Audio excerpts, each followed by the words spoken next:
করি। কিছু দূর যেতে না যেতেই রাস্তায় প্রচুর পরিমাণে জ্যাম। অনেকক্ষণ জ্যামে আটকেছিলাম। আটকে থাকার পরে আবারও কাজের উদ্দেশ্যে রওনা দিলাম।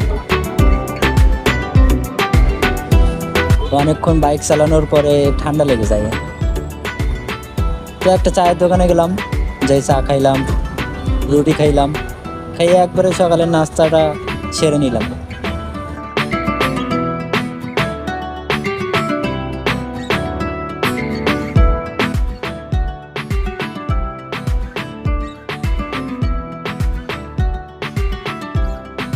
কিছু দূর যাইতেই দেখি সুন্দর একটা বাড়ি, ভাবলাম এটাও ধারণ করি।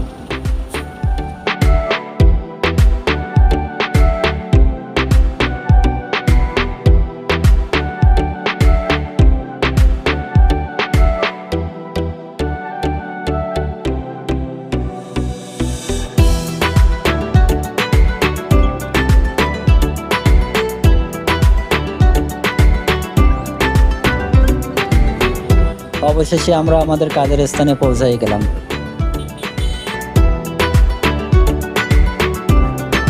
পরে বাইক থেকে মেশিনের যাবতীয় পাস্ট যেগুলো বাইরে থেকে নিয়ে আসছি এইগুলা খুললাম, খোলার পরে আমার ড্রেস চেঞ্জ করলাম, ড্রেস চেঞ্জ করে আবারও লেগে গেলাম কাজে।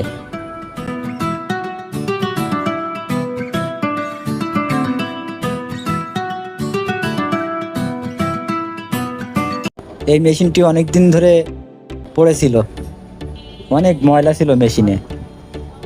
পরে মেশিনটি ভালো করে কেরোসিন তেল দিয়ে ধুইলাম, ধুয়ে মুছে একবারে চকচকা নতুন করে ফেলছি।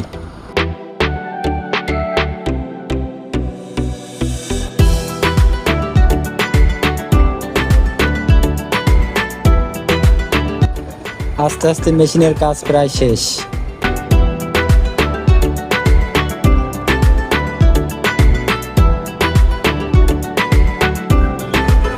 এখন মেশিন স্টার্ট দেবো, দেখি স্টার্ট নেয় নাকি।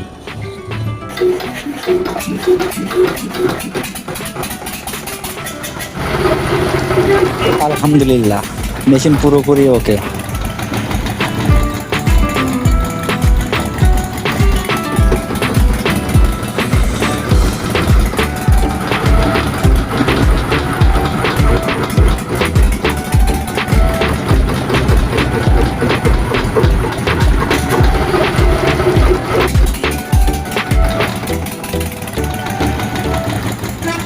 কাজের শেষে বাড়ি ফিরে যাচ্ছি। অবশ্যই আমার ভিডিওটি ভালো লাগলে লাইক কমেন্ট শেয়ার করে পাশে থাকবেন, সাপোর্ট করবেন। ইনশাল্লাহ আমিও সাপোর্ট করব। ধন্যবাদ।